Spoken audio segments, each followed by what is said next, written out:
tired, but I had my treatment and it worked. We have to find Marco. We're a family. Allie and I exchanged a glance.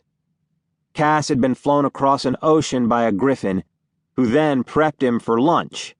Plus, he was recovering from a so-called treatment, and that wasn't easy. We'd all had treatments. We needed them to survive.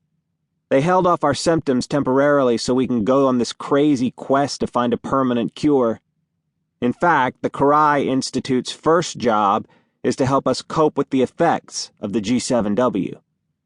Not to brag or anything, but having G7W means you're descended from the royal family of the ancient kingdom of Atlantis, which is probably the coolest thing about incredibly ordinary, shockingly talent-free me, aka Jack McKinley. On the positive side, G7W takes the things you're already good at, like sports for Marco, computer geekiness for Allie, and photographic memory for Cass, and turns those qualities into superpowers. On the negative side, the cure involves finding the stolen loculi of Atlantis, which were hidden centuries ago in the 7 wonders of the ancient world. And if that wasn't hard enough, 6 of those wonders don't exist anymore. A loculus, by the way, is a fancy Atlantean word for orb with cool magic power. And we did find one.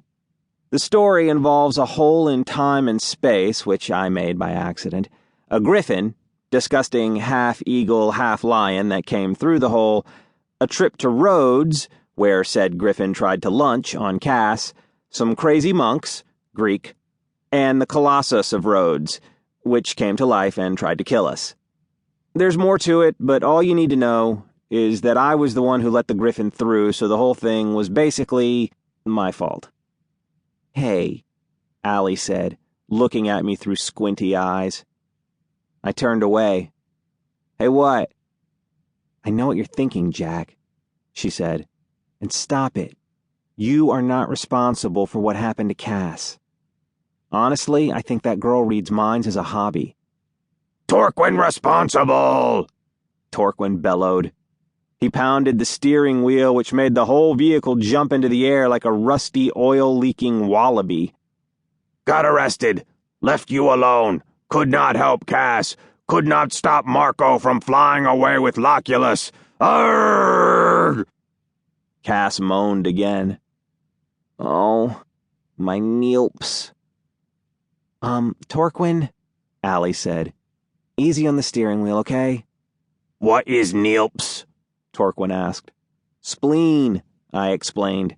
"You have to spell it backward." Luckily, the Jeep reached the end of the winding jungle path and burst onto the tarmac of a small landing field.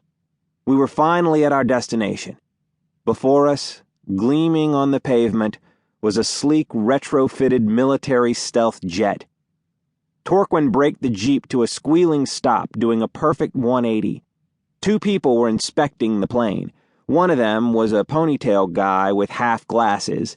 The other was a girl with tats and black lip gloss, who looked a little like my last au pair, Vanessa, only deader.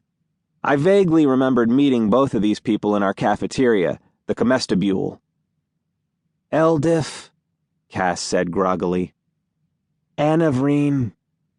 The girl looked alarmed. "He's lost the ability to speak English?" "No, he's speaking his favorite language," Allie replied. "Backwardish.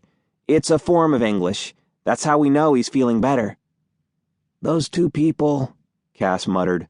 "Those are their names." I sounded out the words in my head, imagined their spelling, and then mentally rearranged the letters back to front. "I think he means fiddle and nirvana."